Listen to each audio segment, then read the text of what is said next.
before we talk Chelsea, can we all admit how badly we got it wrong with Brentford? And look, it still could come falling down towards the back end of the season, although I don't think it will, but they're 5th. Yeah. Keith Andrews done brilliantly. I certainly didn't see it coming. I have to hold my hands up. I thought it was... It's a bigger achievement than what Forest...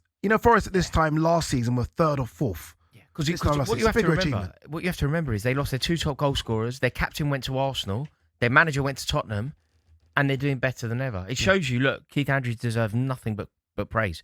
But also the infrastructure of the club is excellent.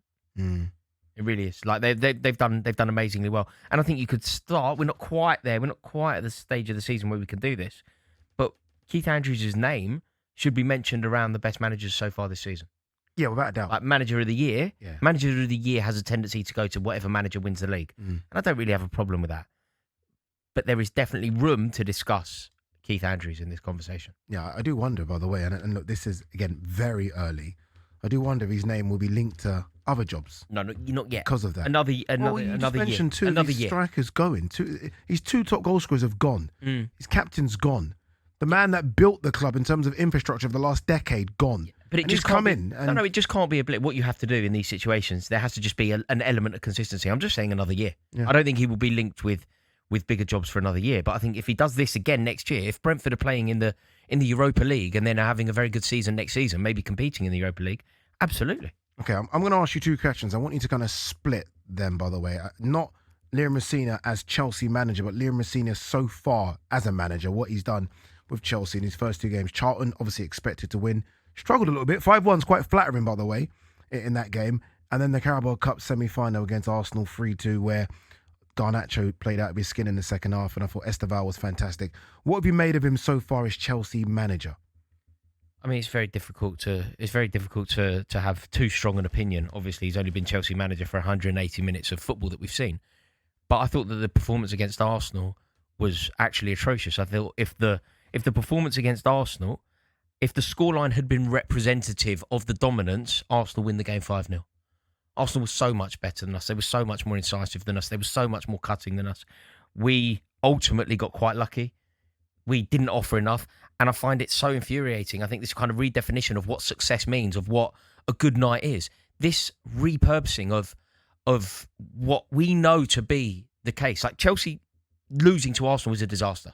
Chelsea losing at home to Arsenal is unacceptable. You've not beat them at home for ages. I can't remember the last time you beat them at Stamford Bridge. Yeah, and it's always a bad day. What's happened here is people go, "Oh, that's a good result." They're top of the league. You're not very good. They're talking about us like we're like we're a lower league team in the cup who have done well against the mighty Arsenal. They're speaking about us as if we should be grateful to be playing them. It's not a million miles away from the way they spoke about Exeter playing Man City.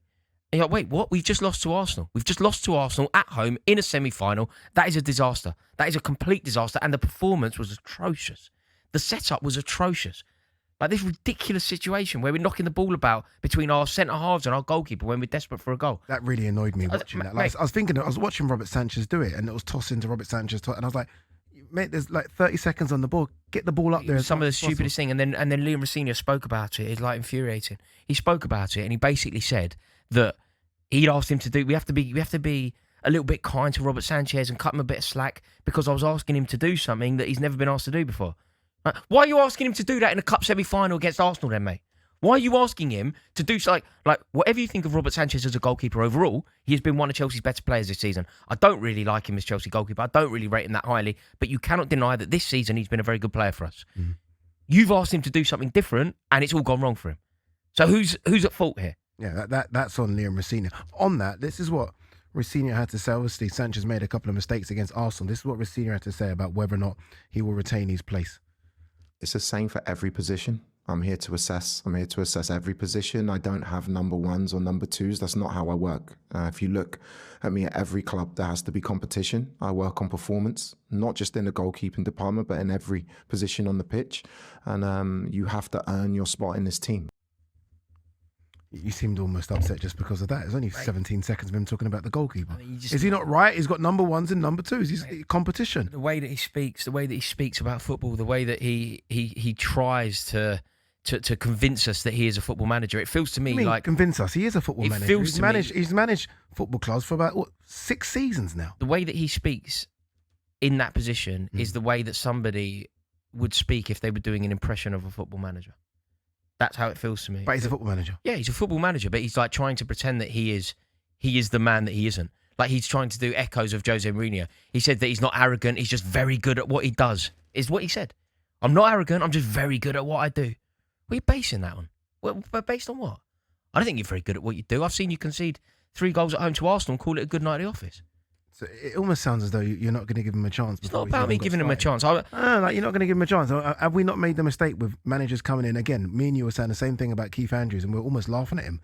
Like he was the only one that Thomas Frank didn't take to Tottenham. This is never going to succeed. Look at 5th in the league. It's high performance. It's Jake Humphrey, isn't it? It's this high performance. It's Diary of a CEO. It's I've read a book and I've suddenly adopted football management. It's trying to convince us that he is the right man for the job. And let's face it, it's very important to acknowledge why he got the job. The reason he got the job is because he is a company man. The reason he got the job is because he will do what the ownership want him to do. The reason that he got the job is nothing to do with a meritocratic system. He didn't earn the job. He didn't get the job because he's the best man for the job. One second. Who does? What do you mean? Who does? The Arsenal manager didn't earn his job. Arteta didn't earn his job. What was he sitting next to Pep for 2 seasons and then got the Arsenal call up? He didn't earn his job. Lots of people were annoyed at that. Graham Potter didn't earn his job at Chelsea. Look, I didn't like Graham Potter as Chelsea manager, but Graham Potter probably didn't deserve the Chelsea job, but you could rationalise why he got the job. Yeah. You could rationalise even why Enzo Maresca got it. But Liam Rosenior has got the job because he is a yes man. Liam Rosenior will do what the sporting directors of Chelsea want him to do. And I think it's an incredibly underwhelming appointment. I don't think, correct me if I'm wrong here, can you think of a more undeserving managerial appointment in the history of the game? Has anyone... I just said Mikel Arteta. Mikel Arteta not to have managed a football club, to then be given what at the time was the second biggest job in English football, Arsenal, is probably more undeserving than Liam Rosenior. And I didn't hear many people critiquing Arteta for getting that job at the time. But you could make sense of it. Mikel Arteta's close relationship with Pep Guardiola, Mikel Arteta's former Arsenal player, which obviously makes it more logical, makes it more rational. Yeah, but he's not an Arsenal hero. No, he's not an Arsenal hero. He's not on the Vieira, Henry thing, is he? He had a link to the club that you could... Liam Rosenior, it doesn't make any sense to me. And equally, and I know this is true with Arteta, but forget the parallels. If Arsenal at the time made a great appointment or a bad appointment, it doesn't matter to me. This does. Done well now. It doesn't matter what happened in football. You know, if Burnley decided to sack Scott Parker, they wouldn't look at Rosenior. You know, if Daniel Farke got the sack at Leeds, they wouldn't look at Rosenior. And yet Chelsea, a team that were European Cup winners, 4 years ago? Chelsea have appointed Liam Rosenior as a manager. We've plucked a man, we've sacked a man that had Chelsea in 4th and won 2 trophies, and we've employed a man who has Strasbourg in 7th. Like, I just don't get it. I don't get it. And then you're looking at all these memes. Like, you can't go onto Twitter now and not see Liam Rosenior dressed as Will from The Inbetweeners. You're looking at these things. Like, he's talking about the players playing Lego. He's literally talking about the players playing Lego. I've heard that, like, where do you draw the line? Will you sort of take all this back to retract it if he does? I'd love to be wrong. I'd love to be wrong. At the end of the season. But, like, I don't know if it's true, but apparently, like, he spoke about, like, have you seen the clip about manage? The word manage. He said he's a manager, and you're like, mate, do you know what it sounds like to me? Liam Rosenior says things like this. I manage. I think it's very important because you're worrying about the wrong things here. Because I remember when Ruud van Nistelrooy got the Leicester City job, and I was like, look at him on the touchline. Look at the stature of the man. He speaks so what? Useless manager. It made sense. Useless manager. Maybe. Forget what people are saying. Judge him on what he's doing on the pitch. Wait, listen to his words. He's talking about managing, and then he's separating the word. He says, I am a manager. And that is because I age. I age men. What are you talking about? It's utter nonsense. It's like a really thick person's idea of what a clever person would say. The word manage. You age men. What on earth are you on about? You sound like an old drunk in a pub. I need to know the context of it. That's what he said. I need to know the context of why he said it. Where do you draw the line in? Lego competitions. Like, what's he going to do? Say we happen to beat Brentford. He's going to take everyone to TGI Fridays. It's absolutely ridiculous. Every manager has their ways. Wouldn't Arteta play in You'll Never Walk Alone in training sessions?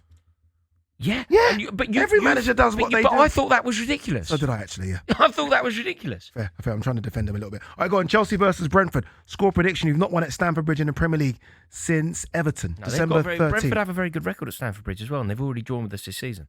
I think it's got a 1-1 draw written all over it. 1-1 draw.